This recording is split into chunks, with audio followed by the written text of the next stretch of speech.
नमस्कार. महाराष्ट्रातील सर्व जिल्ह्यातील ग्रामपंचायत पासून जिल्हा परिषदेच्या व महानगरपालिका पर्यंतच्या शेताच्या बांधापासून उद्योगाच्या उलाढालीपर्यंतच्या प्रत्येक बातमीचा आढावा सर्व जिल्ह्यासह छत्रपती संभाजीनगर जिल्ह्यातील फक्त सूर्य वार्ता न्यूज चॅनेलवर. वळूया पुढील ताज्या बातम्या. देशात महाराष्ट्र हे सौर ऊर्जेचा शेतीत सर्वाधिक वापर करणारं राज्य ठरलंय. शेतकऱ्यांसाठी फीडर सौर ऊर्जेवर आणून स्वतंत्र 16,000 मेगावॉट वीज निर्मिती करू. त्यामुळे अन्य वापरातील विजेच्या दरात आपण दरवर्षी 3% कपात करून ग्राहकांना स्वस्त वीज देऊ शकतो, असं आश्वासन मुख्यमंत्री देवेंद्र फडणवीस यांनी येथे बोलताना केलंय. मागेल त्याला सौर कृषी पंप योजनेत महाराष्ट्राने विश्वविक्रम केला आहे. महावितरणने एकाच महिन्यात 45,911 सौर कृषी पंप स्थापित करण्याचा उच्चांक गाठला. या विक्रमाची गिनीज बुकमध्ये यशस्वी नोंद झाली. गिनीज बुकमध्ये विश्वविक्रम प्रमाणपत्र प्रदान सोहळा छत्रपती संभाजीनगरात पार पडला. या सोहळ्यास मुख्यमंत्री यांच्या उपस्थितीमध्ये प्रमुख उपस्थितीमध्ये विश्वविक्रमाची घोषणा करण्यासाठी गिनीज बुक ऑफ वर्ल्ड रेकॉर्ड्समध्ये कार्ल सॅबेले ही एक यावेळी उपस्थित होते. या सोहळ्यात राज्याचे इमाव बहुजन कल्याण आणि अपारंपरिक ऊर्जा मंत्री अतुल सावे, राज्यमंत्री मेघना साकोरे बोर्डीकर, विधान परिषद सदस्य संजय केणेकर, अनुराधा चव्हाण, नारायण कुचे, प्रशांत बंब, सुरेश धस, मुख्यमंत्र्यांचे आर्थिक सल्लागार तथा मित्राचे संचालक प्रवीण परदेशी, ऊर्जा विभागाच्या अपर मुख्य सचिव आभा शुक्ला, महावितरणचे अध्यक्ष आदींच्या उपस्थितीमध्ये सुरुवातीला मुख्यमंत्र्यांच्या हस्ते राज्यातील सौर कृषी पंपाचं डिजिटल लोकार्पण करून त्यांनी लाभार्थी शेतकऱ्यांशी दूरदृश्य प्रणालीने संवाद साधला. त्यानंतर गिनीज बुक विक्रम नोंदीचे निरीक्षक पंप कार्ल सॅबेले यांनी विक्रमाची घोषणा केली. त्यानंतर त्यांनी प्रमाणपत्र आणि मेडल मान्यवरांना प्रदान केलं. सौर कृषी पंप योजनेसाठी अर्थसहाय्य करणाऱ्या बँकेसोबतच्या करारावर स्वाक्षऱ्या करण्यात आल्या. बँकेचे अतुष मिश्रा आणि महावितरणच्या अधिकाऱ्यांनी या करारावर स्वाक्षऱ्या केल्या.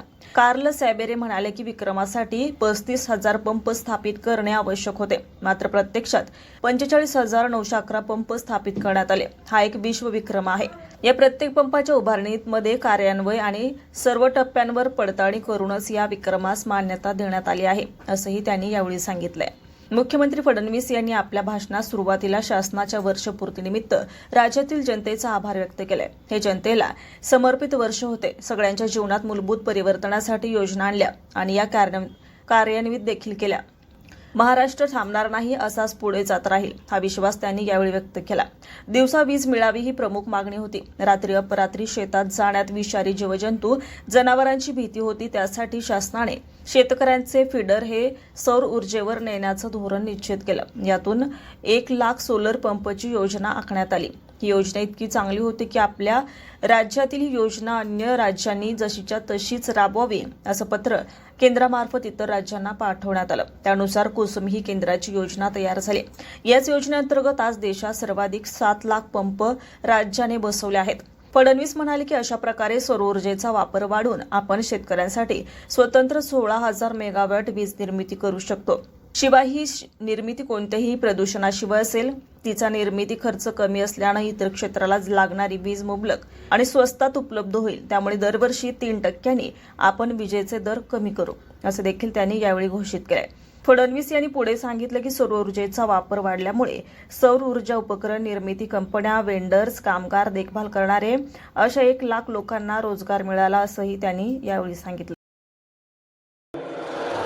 महाराष्ट्र आता पहिलं राज्य होत आहे की ज्या राज्यामध्ये शेतकऱ्यांकरता वेगळी वीज कंपनी तयार करून सगळ्या शेतकऱ्यांना सौर वीज देण्याचा पराक्रम पुढच्या वर्षीच्या शेवटापर्यंत महाराष्ट्र करेल. 3,000 मेगावॉट तयार झाली आहे. पुढच्या वर्षीच्या डिसेंबरपर्यंत 16,000 मेगावॉट वीज ही सौर ऊर्जेतून शेतकऱ्यांना मिळेल आणि महाराष्ट्राचा अन्नदाता हा पहिला अन्नदाता असा बनेल की जो कुठलंही प्रदूषण न करता त्या ठिकाणी अन्न उत्पादन करतो आहे आणि आपल्या अतिशय चांगल्या पद्धतीनं शेती करतो आहे. हा केवळ एक वर्ल्ड रेकॉर्ड नाही, केवळ एक गिनीज बुक ऑफ वर्ल्ड रेकॉर्डचं एक काम आपण केलेलं नाही. संपूर्ण देशाकरता, ऊर्जा क्षेत्राकरता एक नवीन दिशा ही महाराष्ट्राने तयार केली आहे.